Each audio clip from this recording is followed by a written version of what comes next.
Gold trusted gold buyers మీరు తాకట్టు పెట్టిన బంగారాన్ని విడిపించి ఈ రోజు ఉన్న మార్కెట్ ధరకు కొనబడును.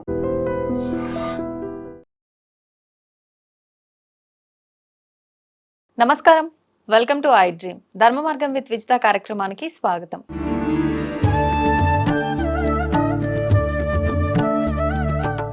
నమస్కారం గురుగారు. నమస్కారం అమ్మ. గురుగారు, పుట్టుక చావు ఈ రెండు కూడా మన చేతుల్లో ఏదీ లేదు, అంతా భగవంతుడి చేతుల్లోనే ఉంది. ఆయన ఎలా రాస్తే అలా అంటాం. కానీ శివుడి భక్తితో మార్కండేయుడు, ఆయనను మించిన భక్తుడే లేడని చెప్పాలి. నిజంగా శివుడికి మార్కండేయుడు అంత భక్తితో ఉండేవాడు. ఆయన భక్తి వల్ల మరణాన్ని జయించిండు, యముణ్ణి కూడా వెనక్కి పంపించిండు ఆయన ప్రాణాలు తీసుకెళ్లకుండా.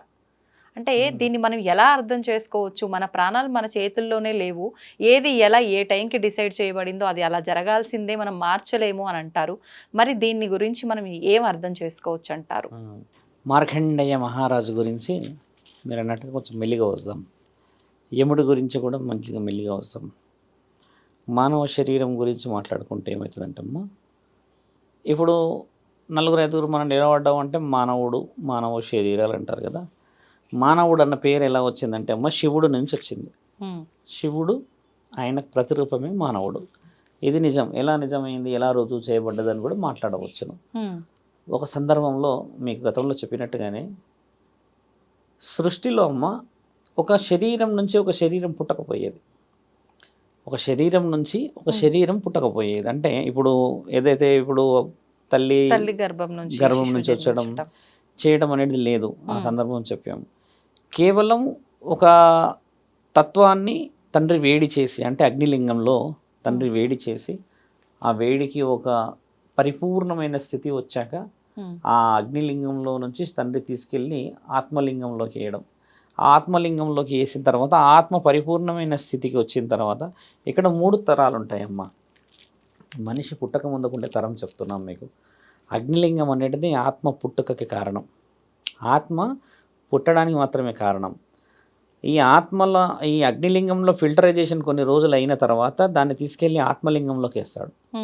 ఆత్మలింగం అనేది కూడా పరమాత్ముడి యొక్క హస్తంతో ఉన్నది. ఈ ఆత్మలింగంలో కొన్ని రోజులు కొలువై ఉన్నాకనే గర్భంలోకి వస్తారు. అంటే తల్లి గర్భం ముందుకు రాకముందుకే 2 గర్భాలు దాటి వస్తారు. ఒక గర్భం వచ్చేసి పరమశివుడి యొక్క శరీరం, అంటే మీరు అన్నట్టుగా ఆయన అణువు, శివుడి నుంచి వచ్చినవాడు మానవుడు. అక్కడి నుంచి నీవు పుట్టడానికి సిద్ధమై ఉన్నావు అని చెప్పిన తర్వాత నీ యొక్క గుణగణాలకు ఒక రూపాన్ని ఇస్తాడు ఆత్మ అని. ఇప్పుడు మనిషి పుట్టగానే ఒక ఆత్మ కూడా మనం ఒకవేళ ఉదాహరణకు కనిపించింది సినిమాలో చూస్తాం, సినిమా మ్యాటర్ల కోసం. ఒక ఆత్మ ఎలా ఉంటుందని చూడగానే అమ్మ గాలిలో కనబడుతూ చేతులు ఉంటాయి, కాళ్ళు ఉంటాయి, ఈ వెంట్రుకలన్నీ తిరుగుతూ ఉంటాయి, కళ్ళు, ఈ మాట్లాడాలన్నీ కనబడతాయి. ఇప్పుడు ఆత్మకి తల్లి అయితే కన్నది శరీరాన్నే కదా, ఆత్మని కనలేదు కదా. కాబట్టి ఏంటంటే శరీరంలో బిడ్డ రూపుదిద్దుకోక ముందుకే పరమాత్ముడు ఆయన గర్భంలో కంటాడు ఆత్మని. అందుకని ఆయన ఆత్మబంధువు అని అంటారు. ఆత్మని ఆయన మొదట కంటాడు కడుపులో, అంటే ఆయన సిద్ధం చేసుకుంటాడు ఒక రూపాన్ని. ఇప్పుడు ఎలాగైతే గౌరీమాత గణేశుని సిద్ధం చేస్తుందమ్మా పసుపుతో పెట్టి, అలాగా తండ్రి ఆత్మబంధాన్ని అక్కడ సిద్ధం చేశాక అగ్నిలింగంలో నుంచి ఆత్మలింగం, ఆత్మలింగంలో నుంచి గర్వానికి ఇస్తాడు. ఇలా 3 తరాలు అయిన తర్వాత ఏమవుతుందంటే అమ్మ బిడ్డ పుడతాడు శరీరంలోకి బయటకు వచ్చాక. అప్పుడు తండ్రి ఏం నిర్ణయిస్తాడంటే అందులో ఇది చాలా చాలా ముఖ్యమైన విషయం. మీకు ఎలా చెప్పొచ్చు అంటే మీరు అడిగిన చిన్న ప్రశ్న కాదు. ఈ భూమండలం మొత్తంలో శివుడితోనే పుట్టింది అన్న విషయం చాలా వివరంగా చెప్పవచ్చు. నేనైతే చాలా గర్వంగా విత్ రూల్స్ రెగ్యులేషన్స్ పాయింట్ శాసన గ్రంథాలలో ఉన్న ఒక్కొక్క దాంతో చెప్పవచ్చు. ఎలా పుట్టారు, ఏ విధంగా వచ్చారంటే ఆయన ఒక్కొక్క తనువుతోని ఒక్కొక్కళ్ళని పుట్టించేసుకున్నాడు. ఇది రాస్తుంది మన దగ్గర. అంతెందుకమ్మా రేణుకామాత తండ్రి చిటికెన వేలు తాకితే పుట్టిందని రాస్తుంది మన దగ్గర శాసనం. ఇలా కథ కూడా ఉంది. అందుకే శివుడి చిన్న బిడ్డ అంటారు ఎల్లమ్మ తల్లిని. అమ్మ శిల్పంలాగా ఉన్నప్పుడు ఒక తరుణం, నేను బోనాల పండుగ విషయం వచ్చేటప్పుడు నేను ఈ విషయం చెప్తాను మీకు. తండ్రి పోతూ ఉంటే అమ్మకి ఈ శిల్పానికి తండ్రి చిటికెన వేలు తగిలితే రేణుకమాత పుడుతుంది. ఆ తరుణం రాసింది రేణుకమాత కథలో చెప్తారు ఈ విషయం. అంటే ఇక్కడ ఒక శిల్పానికి కూడా తండ్రి చేతి ద్వారానే పుట్టిందంటే ఈయననేగా తండ్రి. అలా ప్రతి అణువుని ఆయననే పుట్టించాడు ఇక్కడ. అంటే గురువుల విషయానికి వస్తాం ఇప్పుడు, ఎందుకంటే అవసరం సమయం కాబట్టి చెప్తున్నా. గురువులు కూడా అమ్మ అంత సులభంగా గురువులు కారు. వాళ్ళకి కొన్ని వస్తువులు దొరికినాయంట అని చెప్తారు. మీకు తెలుసా, విన్నారా మాట? హిమాలయాల్లో తపస్సు చేసిన వాళ్ళకి కొందరికి శంకు దొరికిందంటారు, కొందరికి రుద్రాక్ష దొరికింది అని అంటారు, కొందరికి చేతుల్లో ముని కలశం దొరికింది అని అంటారు, కొందరికి కొన్ని మొక్కలు దొరికాయి అని అంటారు. దాని అర్థం ఏం తెలుసా అమ్మ? నీకు ఒకవేళ రుద్రాక్ష దొరికింది అని అంటే నువ్వు చేసే ధర్మ కార్యక్రమాలలో కొన్ని అర్హతలకి నీకు పరమాత్ముడు ఇచ్చిన ప్రసాదం అది. ఉదాహరణకి నీకు శంకు దొరికిందాం అనుకోమ్మా, శంకు అని అంటే మనం శంఖం వాయిస్తాము, ఊదుతాం కదా, ఆ శంకుతోని చాలా మంది యొక్క ప్రాణగండాలని కాపాడగలిగే మహా ఉత్తమం. అంటే అది శంకు అనేది ఊదడంగా తల్లి, ఊదడం అంటే ఆరంభం, ఇలాంటిది చేయవచ్చునండి. ఒకవేళ ధన్వంతరి ఒక కలశం దొరికింది అనుకోమ్మా, నీవు ఆయుర్వేదిక వనమూలికల ద్వారా ప్రాణాన్ని కాపాడగలుగుతావు అని తండ్రి నీకు ఇచ్చిన ఒక చిన్న అవకాశం. అలా చాలా మంది గురువులు చెప్పారు కూడా, మా గురువు గారికి హిమాలయాల్లో అక్కడ దొరికిందంట అంటే, మరి అక్కడ ఎవరు పెట్టారు? అది ఎవరు పెట్టారు అంటే అక్కడ శివుడు పెట్టి వెళ్తాడు అవి. ఆయన ఒకప్పుడు తపస్సు చేసినప్పుడు ఒక కారణ జన్ముడు ఇక్కడికి రాగలుగుతాడని, ఒక కారణ జన్ముడి చేత ఒక పని జరుగుతుందని చెప్పేసి అక్కడికి వాళ్ళని పంపించినప్పుడు వాళ్ళది స్వీకరిస్తే ఇది మా వరప్రసాదం అని తీసుకొచ్చిన వాళ్ళు లక్షల అఘోరాలు ఉన్నారు. ఇప్పుడు మన దురదృష్టం ఏంటంటే అఘోరాలు ఇంటర్వ్యూలు దొరకవు, కానీ వాళ్ళని అడిగితే ఇలాంటి విషయాలు చెప్పవచ్చిన వాళ్ళు. ఎలా దొరుకు వచ్చిన వాళ్ళు ఎక్కడ పుట్టాలనేది నిర్ణయించేది పరమాత్ముడు. మీరు అడిగిన ప్రశ్నలకు వస్తాం. యముడు తర్వాత యముడి పూర్తి పేరు. యమలోకం ఎక్కడ ఉంది? మీరు మంచిగా గమనించాల్సిన విషయం ఇది. యమలోకం మీకు తెలిసి ఎక్కడ ఉంది చెప్పండి కదా? పైన అంటాం అంతే, కైలాసం పైన. యమలోకం వచ్చి భూలోకంలో ఉంది. యమలోకం 7 లోకాల కింద ఉంది. అతల్ల వితల్ల సుతల్ల మహాతల్ల రసాతల్ల తలాతల్ల పాతాల. పాతాల కింద లోకంలో ఉన్నది యమలోకం. భూమండలంలో ఉంది, కింద ఉంది యమలోకం, పైన యముడు పైన. యముడు పైకి తీసుకెళ్తున్నాడు, యముడు పైకి తీసుకెళ్ళేది శివుడి దగ్గరికి, పుట్టించినట్టు దగ్గర తీసుకుపోతాడు ఆయన, ప్రిన్సిపల్ దగ్గరికి. వాడని వచ్చి స్టూడెంట్స్ తీసుకుపోతాడు, వచ్చిండు ఆయన ఈయనగాడు ఈయన చేసిన ఘనకార్యాలు అంటే తండ్రి ఎట తీసుకోవాలో చెప్తాడు. అదే మేఘాల్లో చూయించడం. అయితే యముడి పూర్తి పేరు ఏంటంటే యమ ధర్మ రాజు. అయితే యముడు కూడా ఒక ప్రాణం తీయాలి అని అంటే ధర్మంగానే తీయాలి. ధర్మం ఎవరు మరి? ధర్మాన్ని రాసింది ఎవరు మరి? పరమశివుడు. పరమశివుడే ధర్మాన్ని ఎందుకు రాశాడు అని అంటే, బ్రహ్మ నీ పుట్టుక నీ యొక్క చావు రాసే హక్కు లేదు. బ్రహ్మకి నీ పుట్టుకని నీ చావుని రాసే హక్కు లేదు. నీకు జీవితంలో జరగబోయే రాతని మాత్రమే రాస్తాడు. పుట్టించుకునేది పరమశివుడు. ఇప్పుడే చెప్పాం మీకు. మధ్యలో రాత రాస్తాడు బ్రహ్మ, చావు రాయడు. మళ్ళీ చావు మహాముఖంటికి అంకితం. విష్ణు మహానీయుడు నీవు ఏ విధముగా బ్రతకాలో ఆ రాతలో మెరుగులు చేస్తాడు, మార్పులు. వెల్ సాఫ్ట్వేర్, వెల్ ఎడ్యుకేటెడ్, లేకపోతే వెల్ ఇంకేదో సెటిల్, బాగా నువ్వు ఏదైనా చేయగలవా, దైవాధీనమైన పనులు చేయగలడా, ఈయన రాముడిని స్మరించగలడా, ఏదైనా కథనాలు ఏదైనా ఇంకేమైనా చెప్పగలడా అనేది నిర్ణయించేది, నీ యొక్క స్థితిని గతిని నిర్ణయించేది బ్రహ్మ విష్ణువులు. మొత్తం నీ పరిస్థితిని మార్చేది శివుడు మాత్రమే. అంటే నీ యొక్క పుట్టుకని ఆ ఇద్దరి అనుమతుల కంటే ముందే ఒక అనుమతి రాసి ఉన్నది. ఈ అనుమతి ఎలా రాసిందని మీరు ఎలా చెప్తారు? ఇప్పుడు మనమైనా మాట్లాడవచ్చు, నేను ఎలా చెప్తాను శివుడే రాశాడని? శివభక్తుడు నేను కాకుండా కొంచెం చరిత్ర పూటల్లోకి వెనక్కి వెళ్తే, నీవు గొప్ప నేను గొప్ప అని తండ్రి ఇద్దరు బ్రహ్మ విష్ణువులు ఇద్దరు తగువబడినప్పుడు తండ్రి వచ్చి నేను ఇలా గొప్పవాడిని అని అనకుండా మనందరం గొప్ప వాళ్ళము, నేను సృష్టికి లయకారకుడిని. అంటే లయ అంటే ఏందమ్మా మీకు తెలిసి చెప్పండి. లయ అంటే ఏంది? మీకు ఏమైనా ఐడియా ఉందా? లయ అంటే యువర్ పల్స్. లయ కారకుడు అంటే నీ యొక్క రక్తనాళాల్లో తిరిగే నరాలు, కదలిక కాదు. పల్స్ అంటే ఏందమ్మా? ఈ రక్తం నీకు ఇలా పట్టుకోగానే పల్స్ కొట్టుకుంటూ రక్తం పోతుంటది కదా, రక్తం అనేది మనకి ఇక్కడ నుంచి ఇక్కడికి అంతా పల్స్ రేట్. పల్స్ ఆగిపోయిందంటే మనిషి చనిపోయినట్టేగా, అంతే కదా. ఈ పల్స్ అనేదే తెలుగులో అచ్చంగా అంటే మన దగ్గర మాట్లాడితే అమ్మా పురాణాల ప్రకారంగా లయకారకుడు అంటారు. ఈ లయ అనేది నీ చలనం. నీ చలనం అంటే నీ పరిస్థితి. నీ చలనాన్ని పుట్టించగలిగిన వాడు పరమాత్ముడు. అంటే నీ యొక్క ఆయుర్భావం అయిండుగా తల్లి. అప్పుడు బ్రహ్మ విష్ణువులు చెప్తాడు అనమాట ఆయన గారు, అగ్నిలింగంలో నేను ఆత్మలను కొలువు చేసి అక్కడి నుంచి ఆత్మలింగంలోకి వాళ్ళని ప్రవేశింపచేసి అక్కడి నుంచి వీర్యం నుంచి అండంలోకి ప్రవేశింపచేపించి వాళ్ళిద్దరూ అండం పిండం కలిసిన తర్వాత నేను బ్రహ్మాండాధిపతిని కాబట్టి ఆత్మకి రూపాన్ని ఇస్తా. అది 5వ నెలలో మాత్రమే. బిడ్డ 5వ నెలలోనే కదులుతాడు, అప్పటి వరకు పిండమే. ఇది తెలుసుకోవాలి చాలా మంది. 5వ నెల వరకు బిడ్డ కదలడు తల్లి. ఎప్పుడైతే మహాముఖంటి యొక్క ఆత్మబంధువు కడుపులోకి ప్రవేశిస్తాడో ఆ నెక్స్ట్ డే మనం శ్రీమంతాలు ఎందుకు చేస్తామమ్మా? గమనించండి, శ్రీమంతాలు ఏ స్త్రీలు డబ్బులు ఉండి చేయరు, ఏ కుటుంబం. వేడుక ఆత్మబంధువు వచ్చాడు, అందులో బిడ్డ ప్రాణాన్ని పోసుకున్నాడు, పుట్టబోయేది ఆడైనా మగవైనా జీవం ఆవిర్భవించే సమయం వచ్చింది కాబట్టి మనం చేసే మహాముఖంటి పూజ అది. ఎవరికి తెలియదు, అది తెలీదు. ఏ ఇంట్లో అయినా చేయండి, ఎవరికైనా చేయండి, కానీ అది చేసే పూజ వచ్చే బిడ్డకి. ఆ బిడ్డని ఎవరు ఇచ్చారు? పరమాత్ముడు ఇచ్చాడు. కాబట్టి మనకి తెలియకుండానే మన సంస్కృతిలో భాగంగా పాటిస్తున్నాం. అవును, దాన్నే శ్రీమంతము అని అంటారు. ఓకే, దాంట్లో కొన్ని రకరకాలే పెడతారు, అది వేరే విషయం. అవును. మీరు అడిగిన ప్రశ్నకి వస్తాం. అక్కడ బ్రహ్మ విష్ణుడు ఇద్దరిని తండ్రి కలుపుకుపోయాడు. ఎలా కలుపుకుపోయాడు? స్థితిగతిని పురోగతిని మనం ముగ్గురం చేస్తేనే కదా మానవుడి యొక్క స్థితిగతి అని అన్నప్పుడు మీరు అడిగిన ప్రశ్నకి జవాబు. అంటే తండ్రి ఎందుకు కారకుడయ్యాడు? మార్కండేయుడి విషయంకి వచ్చేసరికి మాట్లాడే విషయం ఏంటంటే అమ్మ, యముడి విషయం మాట్లాడాం, పుట్టుక విషయం మాట్లాడాం. ఇప్పుడు మార్కండేయ మహారాజు గురించి మాట్లాడదాం. మార్కండేయుడు ఒక జన్మలో కారణ జన్ముడు. ఆ కారణ జన్ముడు ఏం చేస్తాడంటమ్మా, ఇది కొంచెం డీప్గా చెప్తాము. ఒక వ్యక్తికి శరీరం ఎలా కాపాడబడుతుందో తెలుసమ్మా? మీరు అడిగిన ప్రశ్న. 7 సంవత్సరాల వయసులోనే ఆయన గెలవగలడా మహాశివుడిని? మంత్రం తంత్రం రాగలుగుతుందా? లేదు. ఈరోజు అంగన్వాడీలో కూడా 3 ఏళ్ళు ఎదురే తీసుకుంటారు, ఆ గుడ్లు ఇయడానికో ఆ పప్పు ఇయడానికో. అలాంటిది 7 సంవత్సరాలకే అనర్గళంగా శాస్త్ర గ్రంథాలని ఇతిహాస పురాణాలని ఆయన వేద పఠనాలని చెప్పగలిగే అంత మునగాడయ్యాడా? ముమ్మాటికి కాదు. మార్కండేయుడు ఒక జన్మల మహారాజు, మహా తపస్వి అయిన కారణం చేత కారకుడై ఈ జన్మలో పుడతాడు ఒక ఊరిని కాపాడడానికి. అలా పుట్టినప్పుడు ఆయన ఎన్నుకోబడ్డ శరీరానికి తనువు చాలించే అవకాశం ఉంది. శరీరానికే తనువు, ఆత్మకి కాదు కదమ్మా. మీరన్న మరణం శరీరానికే. అలా ఉన్నప్పుడు ఆ శరీరం పుట్టుకతను వచ్చినప్పుడు ఓ కారణ జన్ముడు పుట్టాడనేది యముడికి తెలియదు. యముడికి తెలిసిందల్లా ఏంటంటే ఆ రోజుకి ఆ పేపర్ మీద సిగ్నేచర్ పడ్డదా, తీసుకొని వచ్చామా పోయామా, అంతే కదా. అలా వచ్చినప్పుడే శివలింగాన్ని పట్టుకొని తండ్రి 3 సార్లు పిలుస్తాడు మహాముఖండిని.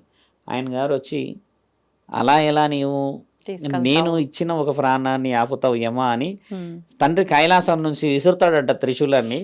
ఆయన వచ్చేసి ఈ ఎడమ తొడమకి పుచ్చుకుంటుంది ఆ త్రిశూలం. ఇప్పటికీ ఉన్నది. అదంతా మహాముఖంటి తన్నే అంత ఆలోచన ఎప్పుడు చేయడు. యముడు కూడా శివుడికి సంబంధించిన వ్యక్తే కాబట్టి అలా చేయడు. తండ్రి త్రిశూలం విసిరినప్పుడు వచ్చేసి అది ఎడమ కాలు ఈ వెనక సైడ్ తొడకి కుచ్చుకోవడం చేత ఈ ప్రాణం నేను ఎలా మరి అని చెప్పినప్పుడు అప్పుడు ఆయన తండ్రి ఆయనకి జ్ఞానోదయం చేస్తాడు. ఇలా జరిగింది, ఈ విధముగా జరిగిందని. అప్పుడు మహాముఖంటి ఏం చెప్తాడనంటే, నీకు హక్కు ధర్మంగా తీసే హక్కు ఉన్నది కాబట్టి నువ్వు పాశం వేయగలిగావు. ఇంకో విషయం ఏంటంటే ఈ పాశము డైరెక్ట్గా మార్కండేయుడికి తగలలేదు. అంటే మన చాలా మందికి తెలియాలని చెప్తున్నా, ఈ పాశం వచ్చి శివుడికి తగలడం చేత మార్కండేయుడు ప్రాణం పోలేదు. యమపాశం ఎంత బలమైందంటే ఒకవేళ డైరెక్ట్గా మార్కండేయుడికి తగిలిన ప్రాణం వెళ్ళిపోయేది. అక్కడ మార్కండేయుడు ఏం చేస్తాడంటే, అక్కడ మీరు గమనించి చూస్తే అమ్మా, తెలివిగా శివలింగాన్ని అల్లుకుంటాడు. అంటే ఇక్కడ పాశం ఎవరికి పడ్డట్టు? శివుడికి పాశం పడుతుంది కాబట్టి శివుడు ఆ యొక్క మార్గాన్ని చాలా చాలా చాలా చక్కగా వివరించగలిగాడు అక్కడ. ఒకవేళ డైరెక్ట్గా మార్కండేయుడికి పడితే అమ్మ ప్రాణం ఆయనది కూడా పోయే అవకాశం ఉంటుంది. ఎందుకంటే యమపాశానికి బలం ఎక్కువ, అది రిటర్న్ తీసుకోవడానికి ఉండదు. దానికి తండ్రి మళ్ళీ వేరే ఆల్టర్నేటివ్ వే చేస్తుండొచ్చు, అది వేరే విషయం. కానీ చరిత్రలో మార్కండేయుడికి తగిలిన విషయం ఎందుకు? మరణాన్ని జయించగలిగే శక్తి ఎక్కడి నుంచి ఇవ్వగలుగుతాడు శివుడు అంటే అమ్మ, ఒక కారణ జన్మని కాపాడడానికి ఒక రుద్రాక్ష చేసుకుంటేనే శివుడు శివభక్తులని వచ్చి మాట్లాడతాడన్న వ్యక్తులకి కారణ జన్ములు వెనుక ఉండే మహా ప్రళయకాల రుద్రుడు శివుడు. మమ్మాటికి చెప్పవచ్చును, ఒక వ్యక్తి బాగా చదువుకున్నాడు, బాగా వ్యసనపరుడు, బాగా బాగా డబ్బులు చూసి అన్ని చూసి అంత చేసి బాగా ఎంజాయ్ చేసుకొని ఎన్నెన్నో చేసుకొని వచ్చాడు. సడన్గా శివభక్తుడు అయిపోయాడు అనుకోండి, శివుడి ఆజ్ఞలు ఏంది అయ్యిందంటారా? కాదు కదా. అలా శివుడి ఆజ్ఞలు ఏంది అయితే ఎవరు కారు. సడన్గా శివభక్తులు అయిపోయి తర్వాత దాంట్లో గెలుపు, తర్వాత న్యాయము, తర్వాత నిర్ణయం చెప్పగలిగి మాట్లాడితే వినగలిగి ఆ విషయ వివరణని నిజమే కదా ఇది అనిపించేలా ముందుకు పోయారనుకోండి, శివవర ప్రసాదం అంటారా, లేకపోతే కేవలం అయిన ఒక వాక్చాతుర్యం గలవాడు అంటారా? మీ నాలెడ్జ్ ప్రకారంగా శివ ప్రసాదం అంటారు కదా. కాబట్టి ఏంటంటే అమ్మా, ఆ కోవలో చాలా మంది ఉన్నారు ఈ రోజుల్లో. బాగా గమనించుడండి, పెద్ద పెద్ద పెద్ద వ్యక్తులమ్మ జీవితంలో అన్ని వ్యసనాలు కోల్పోయి అన్ని వ్యసనాలను చూసి కామాలన్నీ చూసి గెలిచి వచ్చిన వాళ్ళు శివభక్తులు. అలాంటి వాళ్ళు శివభక్తులు అయితే శివుడు ఎలా స్వీకరిస్తాడమ్మా? తండ్రికి బుద్ధి లేదా? తల్లికి బుర్ర లేదా, ఇది కూడా ఆలోచించవచ్చుగా. అలా ఎలా స్వీకరిస్తాడు శివుడు అంటే ఈ జన్మ బంధం కాదు నీది కాబట్టే, ఆ జన్మ ఆది బీజము నువ్వు కాబట్టే నీ ఆత్మని నేను ఏ సమయంలో ఏ విధముగా ఎక్కడ ఏ విధముగా ఉపయోగించాలనేది నిర్ణయించడం నాకు తెలుసు. గత జన్మలో చేసిన పాపాలని అనుభవించడానికి ఒక వంశంలో ఒక గర్భంలో నీవు పుట్టి ఆ పాప ప్రాయశ్చిత్తం ద్వారా శివతత్వం అనే ఈ శరీరం నుంచి మానవత్వం దాకా నీకు చేర్చేదాకా తీసుకెళ్ళడానికి కారకుడయ్యాడన్న సంగతి ఆ ఇంటి ఇలవెలుపులకి ఆ ఇంట్లో ఉన్న కులదైవానికి శివుడికి మాత్రమే తెలుసు.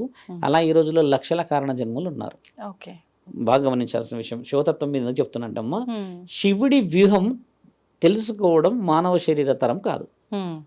ముమ్మటికి అఘోరాలు ఉన్నారు, చాలామంది లైఫ్లో చాలా కోల్పోయిన వ్యక్తులు ఉన్నారు. ఈరోజు అఘోరాలందరూ పెద్ద పెద్ద పీఠాల స్థాయిలో ఉన్నారు. ఒకప్పుడు శివుడు వాళ్ళందరినీ ఒక భ్రష్టుడిలాగా చూస్తే ఈరోజు వాళ్ళు భ్రష్టులే. కానీ భ్రష్ట జీవితాన్ని అనుభవించి ఆ శిక్ష అక్కడికి అమలు చేసి దానికి విడుదలగా అఘోరాలు, దానికి విడుదలగా పీఠాధిపతులు, దానికి విడుదలగా పెద్ద పెద్ద పెద్ద పెద్ద సాధువులు అయ్యారు. అంటే నీ గత జన్మల పాపాన్ని ఒక వయసు దాకా పెట్టి ప్రాయశ్చిత్తంగా మరో జన్మ నీ వల్ల పుణ్యం చేసే మహాతత్వం ఉన్నవాడే శివతత్వం.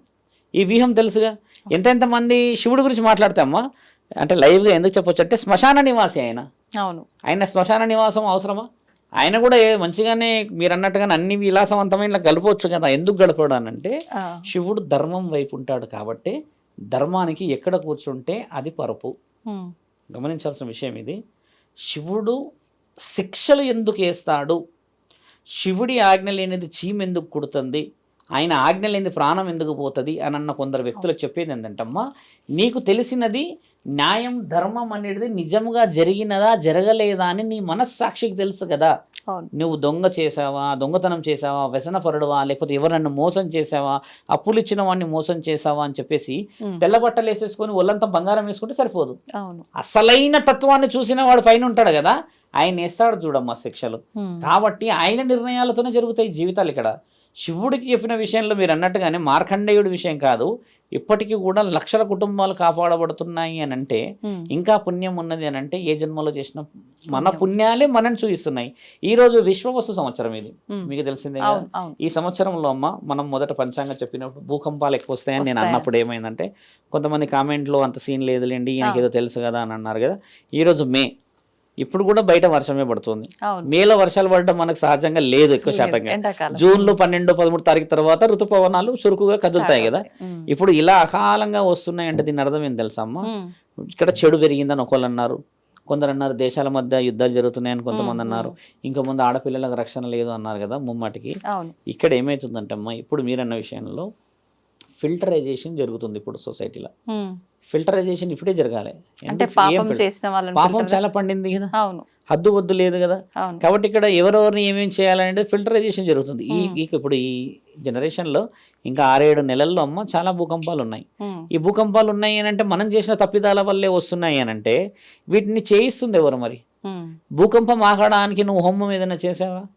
నిజంగా ఆగుతుందా? లేదు. ఎవరైనా చేశారా? చేయలేరు. నిజంగా ఆగుతుంది కదా, ఆగలేదా, లేకపోతే దానివల్ల ప్రతిఫలం వస్తుందా అని అంటున్నాం కదమ్మా. అక్కడ మనం ఫెయిల్డ్ పర్సనాలిటీస్ అంటే వీఆర్ ఫెయిల్డ్. ఎందుకంటే మనం చదివే బుక్కులు కల్పితం. ఒకప్పుడు శాసనాల్లో మరి శివుడిని బంధించిన ఋషువులు ఉన్నారు మీకు తెలుసా? దేవాది దేవతల్ని బందీ చేసిన ఋషువులు ఉన్నారు మీకు తెలిసిందే కదా. తల్లిని చంపుకున్న పరశురాముడి కథ తెలిసిందేగా. పరశురాముడు తల్లిని చంపేంత మునగాడ చంపేసిండేగా. అలాంటి ఋషువులు ఉన్న దగ్గర ఈ ఋషి పరంపర ఉన్న మన దగ్గర అమ్మ మీరు అన్నట్టుగా బుక్కులని నమ్మేసేస్తే మరి వేదశాస్త్రాలను ఎవరు నమ్మాలి? వేదశాస్త్రాలను నమ్ముతలేరు ఇప్పుడు. మీకెందుకమ్మా వేదశాస్త్రాలు ఇప్పుడు 50 సంవత్సరాల నుంచి అంత కల్పితం అయిపోయినాయిగా. అంత ముందుకున్న శాస్త్రాలు వేరు. అందుకే ఇంతకు ఫస్ట్ వాడు ఏమొదలు అంటే 60-70 సంవత్సరాలు ఉన్న పురోహితులదే కొంచెం వాక్చాతుర్యం వేరేలాగా ఉంటుందన్న దానికనే సగం కల్పితమైనే అంటున్నారు కదా. మీరన్న మార్కండేయుడి చరిత్రే కానీ ఇంకొకరు చరిత్రే కానీ నీతో అవసరం ఒక కుటుంబంలో ఉన్నది, నీతో అవసరం ఒక రాజ్యాన్ని పాలించడం ఉన్నది అని అంటే నిన్ను ఆపడానికి ఏ మునగాడు పుట్టడు. మామూలుగా జరగదు. అది మేము అంటే ఛానల్లో ఉన్నామని చెప్పలేము కానమ్మా. నేను నా లైఫ్ స్పాన్లో మంచి లగ్జరీ లైఫ్ చూశాను. ఇప్పటికి స్నేహితులు ఏమంటారని అంటే మావాడు కాదే ఇది అని ఎదురు చూస్తుంటారు. మావాడి స్టైలే వేరే కదా, అంటే ఆ లెక్క పెద్దది వేరే కదా, అంటే ఆ వైల్డ్నెస్ వేరే కదా, వీడి సడన్ గా ఈ విధంగా ఈ జుట్టు పెంచేసిండి ఏంది, ఈ రుద్రాక్షలు ఏంది అని ఇప్పుడు సగం మంది సంభ్రమాశ్చర్యంలోనే ఉండిపోయారు. నేనేం ఆలోచిస్తానంటే గత జన్మలో ఏమేమి పాప పుణ్యాలు చేసామో ఇక్కడ దాకా జీవితాన్ని ఆపిండు, ఇక మొదలు పెట్టిండు అని అంటాం. సగం మంది ఇప్పుడు నమ్మడానికి ఆలోచిస్తూ ఉంటారు. అంటే ఒకప్పుడు ఏంది టక్కు టిక్కేసి మనిషి ఎటు పోయేటోడు, ఇప్పుడు ఏంది అని అంటే ఇప్పుడు మొన్న మా స్నేహితులు కలిసారు. స్నేహితులందరూ ఆనందం ఎలా ఉందంటే అమ్మ, ఒకప్పుడు మావోడు అని చెప్పి వెనకాల మాట్లాడిన వాళ్ళు ఈరోజు భుజం మీద చేతేసి దగ్గరకు వచ్చి నిలబడి మాట్లాడుతున్నప్పుడు కలిగే ఆ గౌరవము పరమశివుడి ఆధీనమే. అంతే. గౌరవము కోరుకుంటూ వస్తుంది ఆ తల్లి, రాదు. పరమశివుడు ఆజ్ఞతోనే వస్తుంది అంటారు. దానికి మనం ఎన్ని ప్రయత్నాలు ఎన్ని కష్టాలు పడితే వస్తుంది, అవును. ఎన్ని వెన్నుపోట్లు వీపులో దిగితే చిరునవ్వు కూడా కొంచెం మార్పు రాకుండా నవ్వుతూ పోతే నిజంగా నవ్విన నవ్వు స్వచ్ఛమైందని ఈ రోజు తెలుస్తుంది అందరికీ. ఆ రోజు పడ్డ కష్టాలు ఎవరు తెలియదు. ఇప్పుడు ఒకప్పుడు కాలు నేను యాక్సిడెంట్ వస్తుంటే యాక్సిడెంట్ అయినప్పుడు చాలా మంది నవ్వారు, వివత్సంగా నవ్వుకున్నారు, పెద్ద పెద్ద కౌంటర్లు వేశారు, కింద కామెంట్లలో కూడా చాలా పెద్ద కౌంటర్లు వేశారు. ఈరోజు అక్కడ దగ్గర పోయినప్పుడు మాట్లాడినప్పుడు చూసిన వాళ్ళందరూ ఏంటంటే శివరుద్ర సాధు చిన్నప్పుడు ఇలా అలా అని అంటున్నప్పుడు కలిగేది ఏందని అంటే అమ్మ, శరీరానికంటే ముఖ్యంగా మనిషి చూసేది ఏం తెలుసమ్మా, మార్పు నిజమైందా కాదా. మరి నిజమైంది రుజువు చేసుకోవడానికి ఇంకా చాలా సమయం ఉంది, ఇంకా రుజువే కాలేదనుకుంటా నేను, ఇంకా చాలా చేయాలి కదా. అలా పరమాత్ముడు ఆజ్ఞలు ఎన్నో ఇస్తాను. నా ఎగ్జాంపుల్ అని అనట్లేదు, నేను ఒకప్పుడు విచ్చలవిడిగా తిరిగినమ్మా, చాలా చాలా చాలా చాలా. ఇప్పటికీ నా భార్య అంటది కదా, అంటే మారిండు చేసిందంటే గొప్పగాని కాదు, ఆవిడ వచ్చిన తర్వాత జీవితం చాలా మార్చాను నేను. అంత ముందుకు కొంచెం అప్పుడు మా అమ్మగారు ఉన్నారు, కోపం ఎక్కువ అంటారు, వ్యసనపరుడు అంటాడు, తిరుగుతారు అంటారు, స్నేహితులతో పోతే మళ్ళీ ఏ టైంకి ఇంటికి వస్తామో కూడా తెలియదు. అలాంటి ప్రతి కలిన తల్లి అదే తరు కాబట్టి అమ్మ, ఎలా జీవితం మార్చుకుంటూ వచ్చిందో ఈరోజు కాషాయం వచ్చి కూర్చున్నాం కదా. ఒకసారి మొన్న ఒక స్నేహితుడు అన్నాడు, ఒకసారి మామూలుగా కుర్తా పైజామా మీద ఒకసారి వస్తే చూడాలని ఉంది అని అన్నాడు. అంటే ఆ మాట అన్న తర్వాత తట్టుకోవడానికే 4-5 రోజులు పట్టింది. మీకు అంత బాధ అనిపించింది, ఎందుకంటే ఒక ఆలోచన వచ్చేసిందంటే అమ్మ, దాన్ని ఎన్నికి తీయకూడదు. ఇక తీసేసినామంటే ఇంకా విలువ ఉంటుందా, ఉండదు. ఇప్పుడు ఎవరిదో పెళ్ళయిందనో ఎవరిదో అదైందని చెప్పి తీసేస్తే నా మనస్సాక్షిని నేను మోసం చేసినట్టే. ఈ మనస్సాక్షిని ఎవరు చూస్తారు, పైన డైరెక్ట్గా ఆయననే చూస్తాడు. పెట్టుకుంది ఏంది మనం, శివుడి యొక్క తత్వంతో ఉన్నప్పుడు ఆ తత్వం మొదట రావాలంటే నువ్వు కొన్ని కోల్పోవాల్సి వస్తుంది. అన్నిటికి పోయి నేను అన్ని విలాసవంతం చేస్తానంటమ్మా, మీరు మార్కండేయుడిది చాలా పెద్ద విషయం పోయారు కదా, అంతకంటే పెద్ద పెద్ద పెద్ద పెద్ద ఎక్స్పీరియన్సెస్ లైవ్గా ఉన్నారు. మార్కండేయుడిది పురాణం లైవ్గా మాట్లాడితే అమ్మా చాలా మంది మారిన వాళ్ళు ఉన్నారు కదా, వాళ్ళ దాని వల్ల సమాజం ఎంత మారింది మీరు గమనించి చూడండి. మీరు అన్నట్టుగా ఏంటంటే అమ్మా, పరమాత్ముడి ఆజ్ఞతోనే అవుతుంది ప్రతిదీ కూడా. న్యాయం ఉన్నదనుకో అమ్మా, నిన్నెవరు ఏం చేయనికి రాదు. చాలా మంది శత్రువులు వెనక ముందే కానీ విజయం మనదే. ఈ రోజు నీ స్నేహితులు నిన్ను మెచ్చుకుంటున్నారు అని అంటే నీ స్నేహితుడని, ఈ రోజు నీ స్నేహితులు వెనకాల ఒక మాట అంటున్నారంటే వాళ్ళు నీ స్నేహితులని. థర్డ్ పర్సన్ అయితే అనలేడు, నీ గురించి తెలిసిన వాడే అంటాడు. కాబట్టి ఏంటంటే నీ స్నేహితులు నిజంగా నువ్వు ఏదో తెలుసుకున్న రోజు నిజంగా మనం నిజంగా శివభక్తులం అయినట్టే కదమ్మా. అది మీరు అన్న ప్రశ్నలు. మంచి విషయాలు తెలియజేశారండి, ధన్యవాదాలు. తవ్వుతూనే శివలింగం, సరే దాన్ని అట్లా కప్పేసేయండి, చూపించదండి. కృష్ణ ఇస్ దేర్, మూర్తి పూజ కాదు, సాక్షాత్ బ్రజేంద్ర నందన భగవాన్ ఉన్నారు మూర్తిలో. ఏమీ ఆశించకుండా ఆరాధించే వాళ్ళు కూడా ఉన్నారా ప్రభుజీ? నిజమైన భక్తి అంటే మనకు తెలియదు కాబట్టి